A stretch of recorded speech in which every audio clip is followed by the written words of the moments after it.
শেখ হাসিনা ভারত থেকে ভারতের সেনাবাহিনী সহ বাংলাদেশে প্রবেশ করবেন এবং সেটা যে কোনো সময় তিনি করতে পারেন, তার এমপি টেমপি যা আছে সব নিয়ে এসে।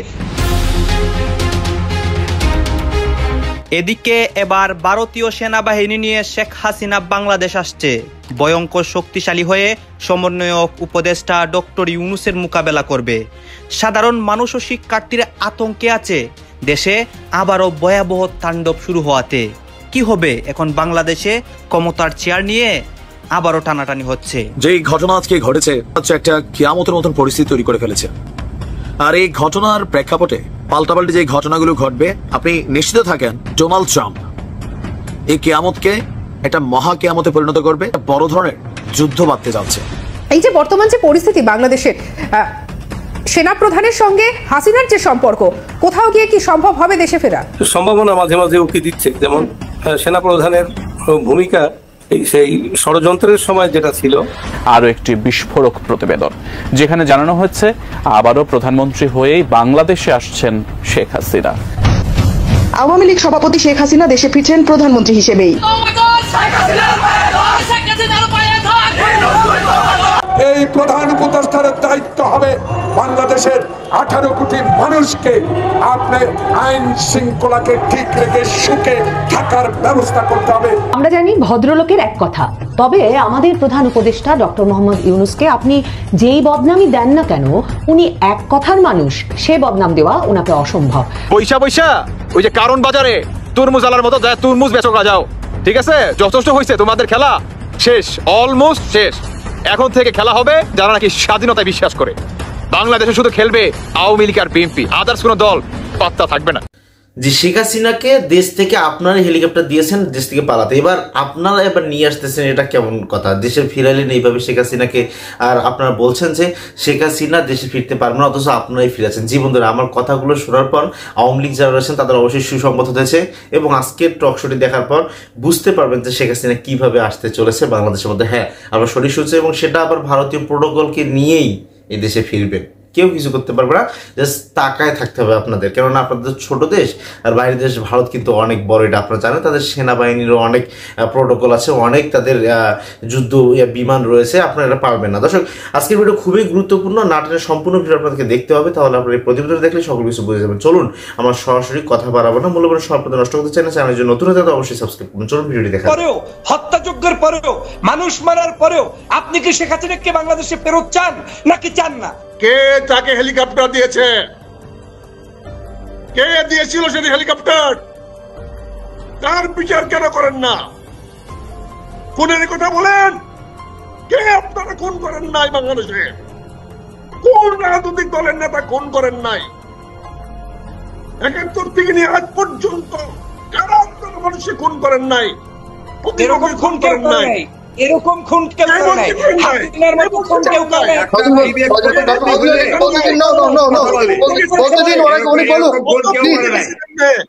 আপনি কত খুন দেখেছেন? বলতে দিন না, উনি কি বলতে চাচ্ছে শুনি। আপনি কত গুণ? আপনি শেখ হাসিনাকে কেন হেলিকপ্টার দিয়ে পাঠালেন বাংলাদেশ থেকে? আপনি যেহেতু বলছেন আমি সরব ছিলাম, এখন সরব নাই। আমি সরব ছিলাম কেন? আমি সরকারের বিরুদ্ধে সরব ছিলাম, সবসময় সরব ছিলাম। আমি মায়ের খেয়েছি, জেলে গেছি, আমার অত্যাচার হয়েছে, আমার বাড়িঘর পুরাইছে, অনেক ক্ষতি হয়েছে আমার, এটা তো সবাই জানে। সরব ছিলাম শেষ দিন বন্ধু ছিলাম। এখনই সরকারের বিরুদ্ধে আমরা কোনো কথা বলি না। গত 7 মাসে আপনার সঙ্গে কথা বলছি কোনোদিন? বলেন, আলোচনা করি নাই কারোর সঙ্গে কথা বলে, কোন টক শো যাই না, কোন টেলিভিশন টক শো যাই না। আগে লেখালেখি করতাম, লেখালেখি করে কি লিখবো? লিখলে তো এগুলো বলতে হবে। কষ্টটা হয়েছে, শোনেন, এটা দুইটা জিনিস হচ্ছে, সফলতা ব্যর্থতা। অনেক সময় অনেকের ব্যর্থতার কারণে আরেকজনের সফলতা হয়, আবার আরেকজনের সফলতার কারণে আরেকজন সফল ব্যর্থ হয়ে যায়। আজকে যে বিষয়গুলো চলতেছে, আজকে যদি বর্তমান সরকার সফল না হয়, যদি সফল না হয়, আল্লাহ না করুক সফল না হয়, তাহলে অন্য কেউ সফল হবে। এই সরকার যদি ব্যর্থ হয়ে যায়, তাহলে তো অন্য কেউ সফল হবে, এবং সেই সফল হওয়ার সুযোগটা কাদের? এই সরকারের সঙ্গে তো আমরা সবাই, বাংলাদেশের একমাত্র আওয়ামী লীগ ছাড়া বাকি সকল রাজনৈতিক দলগুলো দ্ব্যর্থহীন ভাবে নিঃশর্তে এই সরকারের সঙ্গে আনুগত্য প্রকাশ করেছে। এই সরকারের সঙ্গে আজকেও বিএনপি বলে আসছে আমরা সরকারের সঙ্গে সকল সহযোগিতা করব। কাজে এই সরকার যদি আল্লাহ না করো কোনো কারণে ব্যর্থ হয়ে যায়, তাহলে সফলতা অটোমেটিক্যালি কার আসবে? বিএনপির আসবে। পরবর্তী সরকার বিএনপি। এখনো পর্যন্ত আমি আমার প্রশ্নের উত্তরটা পাইনি। আমি হচ্ছে আওয়ামী লীগের রাজনৈতিক ভবিষ্যৎকে আপনার কাছে শুনতে চাই। এই সরকারের সফলতা ধরে রাখার জন্য তিনি এখনো আশঙ্কা প্রকাশ করছেন, কিংবা তার মন বলছে শেখ হাসিনা ভারত থেকে ভারতের সেনাবাহিনী সহ বাংলাদেশে প্রবেশ করবেন এবং সেটা যে কোনো সময় তিনি করতে পারেন। তার এমপি টেমপি যা আছে সব নিয়ে এসে, এটা মগের মূল্যক নয়, এটা ফাইজলামের জায়গা না। ওই ভিন্ন কিছু হওয়ার স্বপ্ন আমরা বাস্তবায়ন হতে দিব না। এই আক্তার বাইরেই এক সময় বলতো শেখ হাসিনার মতো নেতা আর আসবে না, শেখ হাসিনার মতো ডিজিটাল মানে স্মার্ট বাংলাদেশ তার নেতৃত্বে গঠন করতে হবে। আজকে তারাই আবার বলছে শেখ হাসিনা আবার ফেরত আসবে। অতএব আমি মনে করি তার কথা আগেও যেটা কাজে লাগে নাই, আমার বিশ্বাস এখনকারটাও কাজে লাগবে না। বাংলাদেশের প্রেক্ষাপটে 5ই আগস্ট বারবার আসে নাই। আমাদের দেশে এই 5ই আগস্ট একটি নতুন চেতনায় উজ্জীবিত হয়ে দেশের জনগণ হাজার গুণে আগের চাইতে লক্ষ গুণে কোটি গুণে ভালো আছে। প্রথম ভালো থাকার কারণটা হচ্ছে শেখ হাসিনা বাংলাদেশে নাই। এটাই বাংলার জনগণের প্রথম ভালো থাকার জায়গা, যে শেখ হাসিনার মতো একজন ফ্যাসিস্টকে 16 বছর পরে তাড়াতে পেরেছে। অর্থাৎ ভালো বাংলাদেশের মানুষ আছে। বাংলাদেশের মানুষ এখন আর খুন, গুম, হত্যা, নির্যাতন, নিপীড়ন, রাতের অন্ধকারে বাসা থেকে টেনে নিয়ে যাওয়া, আয়নাঘরে মানুষ রাখা, সেই সুযোগ নেই। আয়নাঘর শেখ হাসিনার আমলে কেমন ছিল এইটা বুঝতে হলে যারা এখন স্বাধীনভাবে কথা বলতে পারছেন, টকশো করতে পারছেন, বিভিন্ন জায়গায় চিকিৎসা নিচ্ছেন, আন্দোলন সংগ্রাম করছেন, আপনাদের মতো মানুষদেরকে যদি কেউ আয়নাঘরে ঢুকিয়ে রাখতো তাহলে বুঝতেন যে শেখ হাসিনার আয়নাঘর কাহাকে বলে। করে বলতে চাই, বাংলাদেশের মানুষ আমরা এখন পর্যন্ত যেই পরিস্থিতি আছে, পুলিশের অবস্থা সাগর ভাই আপনি জানেন, শেখ হাসিনা যেভাবে নিয়োগ দিয়েছে, প্রশাসনের প্রায় বহু মানুষ চাকরিতে জয়েন পর্যন্ত করে নাই। তার মানে তারা কতটা জানে যে খুন অপরাধ করেছে। সেই অবস্থা থেকে এই সরকার অনেক জায়গায় শক্তিশালী অবস্থান গ্রহণ করেছে ইতিমধ্যেই। অতএব এটাকে পজিটিভলি আমরা দেখছি। এই সরকার সফল হবে এবং তাকে সফল হতেই হবে। আপনি দেখেন আওয়ামী লীগের কিন্তু প্রোপাগান্ডা একটাই, সেটা হচ্ছে ডক্টর ইউনূসের বিরুদ্ধে। আর কারো বিরুদ্ধে তার কোনো ক্ষোভ নাই, কারণ ওরা জানে ডক্টর ইউনূস থাকলেই এই দেশে ট্রাম্পের নাম ব্যবহার করে অন্যায়ভাবে শাসন ক্ষমতা কেড়ে নেওয়া যায় না। ডক্টর ইউনূস থাকলেই জাতিসংঘের মহাসচিব তার পাশে এসে 4 দিন অবস্থান করে। ডক্টর ইউনূস থাকলেই Europe, America, Canada, Australia, middle east সহ সবাই তাদেরকে আজকের এই বাংলাদেশকে ডক্টর ইউনূসের পাশে থেকে সমর্থন জুগিয়ে যাচ্ছে। অতএব সেটার কারণেই আওয়ামী লীগ এই ষড়যন্ত্র অব্যাহত রাখছে। আমি আপনার এই চ্যানেলের মাধ্যমে জাতিকে বলতে চাই, ডক্টর ইউনূসের হাতকে আমরা শক্তিশালী করব আমাদের স্বার্থে। অতএব যেটা আওয়ামী লীগ করতে চায় না, আওয়ামী লীগ এখন চায় একটা যে কোনো মূল্যে তড়িঘড়ি করে ভিন্ন কিছু করতে, যেটা আমরা আক্তার ভাইয়ের বক্তব্যেও কিছুটা ইঙ্গিত পেয়েছি। ওই ভিন্ন কিছু হওয়ার স্বপ্ন আমরা বাস্তবায়ন হতে দিব না। এই আক্তার বাইরেই এক সময় বলতো শেখ হাসিনার মতো নেতা আর আসবে না, শেখ হাসিনার মতো ডিজিটাল মানে স্মার্ট বাংলাদেশ তার নেতৃত্বে গঠন করতে হবে। আজকে তারাই আবার বলছে শেখ হাসিনা আবার ফেরত আসবে। অতএব আমি মনে করি তার কথা আগেও যেটা কাজে লাগে নাই, আমার বিশ্বাস এখনকারটাও কাজে লাগবে না। বাংলার প্রত্যেকটি দল, মত, জাতি, ধর্ম নির্বিশেষে সবাই এই শেখ হাসিনার ষড়যন্ত্র মোকাবেলা করবে, ভারতের আধিপত্যবাদের বিরুদ্ধে সংগ্রাম অব্যাহত রাখবে। থলের বিড়াল বের হয়ে আসতে শুরু করেছে।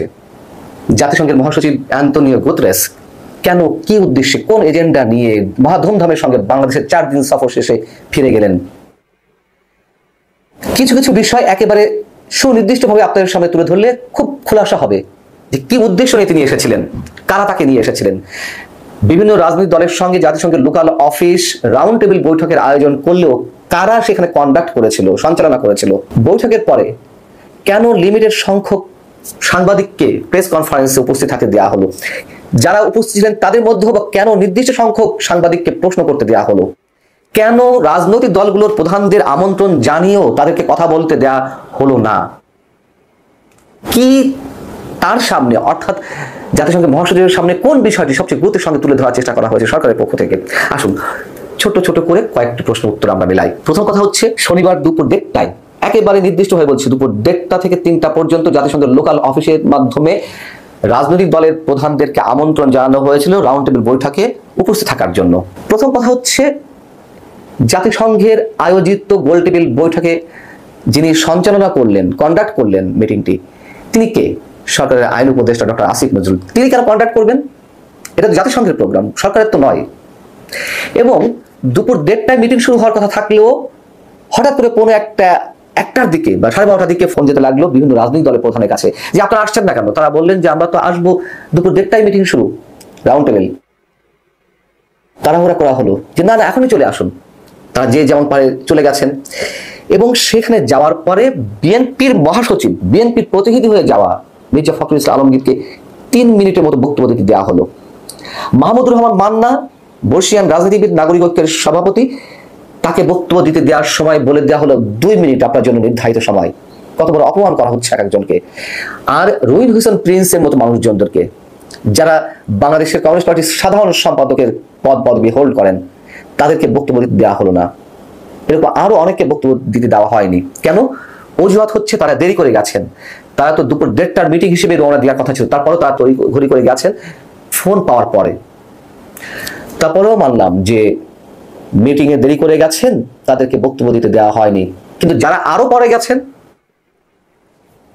জাতীয় নাগরিক পার্টির আহ্বায়ক নাহিদ ইসলাম, যুগ্ম আহ্বায়ক সামান্তা শারমিন, তারা তো আরো পরে গেছেন, গিয়ে তারা বক্তব্য দেওয়ার সুযোগ পেয়েছেন, আয়েশি ভঙ্গিতে বক্তব্য দিয়েছেন এবং এতে করে রাজনীতিবিদ অপমান বোধ করেছেন। অপমানিত বোধ করার কারণে তারা টেক্সট পাঠিয়েছেন জাতিসংঘের কান্ট্রি অফিসের যিনি আবাসিক প্রতিনিধি গোয়েন লুইসের কাছে, যে কেন আমাদেরকে ডেকে নিয়ে কথা বলতে দেওয়া হলো না। আপনি মানুন আর নাই মানুন, বাংলাদেশ আওয়ামী লীগের পতনের পেছনে অনলাইনে সবচেয়ে বড় ভূমিকা রেখেছিল সাংবাদিক ইলিয়াস, পিনাকি ভট্টাচার্য, কনক সারোয়াররা। তারা যদি কাউরে ধরে, ভাই মানে এই লোকটার অবস্থা কিন্তু কাহিল হয়, এমনকি দলের অবস্থাও কাহিল হয়। কারণ আমজনতার মধ্যে একটা বিশাল অংশ তাদের ফ্যান ফলোয়ার পলিটিক্সের বাহিরে গিয়া এই যে ইনফ্লুয়েন্স, এটা যথেষ্ট ভূমিকা রাখে। আমরা ছোটখাটো মানুষ, হয়তো 2-4 জন মানুষ আমাদের কথা ইনফ্লুয়েন্স হন।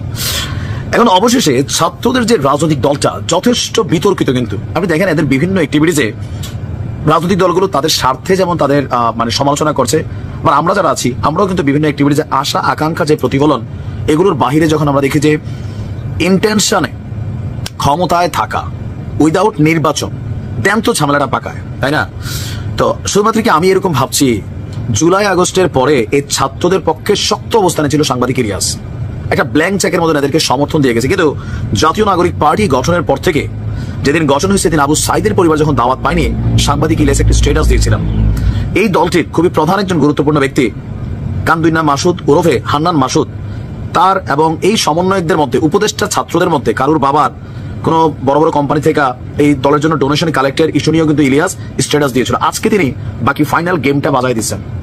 ইলিয়াসের এই স্ট্যাটাসটা জাতীয় নাগরিক পার্টিকে কি পরিমাণ যে আঘাত করবে, এখনো তো ভিডিও বানানো শুরু করে নাই, তথ্য প্রমাণ সহ অবস্থা খারাপ হবে। এখন কেন হচ্ছে? মেইন হচ্ছে যে লঙ্কায় যায় সে রাবণ হয়ে যায়, যে চেয়ারে বসে তার পরিবর্তন হয়ে যায়। আসিফ নজরুল স্যার বা নাহিদ, সার্জিস, আসিফ মাহমুদরা, তারা কি সঠিক ট্র্যাকে আছে? সাংবাদিক ইলিয়াস মনে করছেন যে তারা সঠিক ট্র্যাকে নাই, জনগণকে তারা বলদ বানাচ্ছেন, বেশি দিন বানাই রাখা যাবে না। আর যেহেতু তারা রাজনৈতিক দল তৈরি করছেন, এখন তারা সরকারের কেউ না, সুতরাং নির্বাচনে পাশ করেই ক্ষমতায় যাইতে হবে।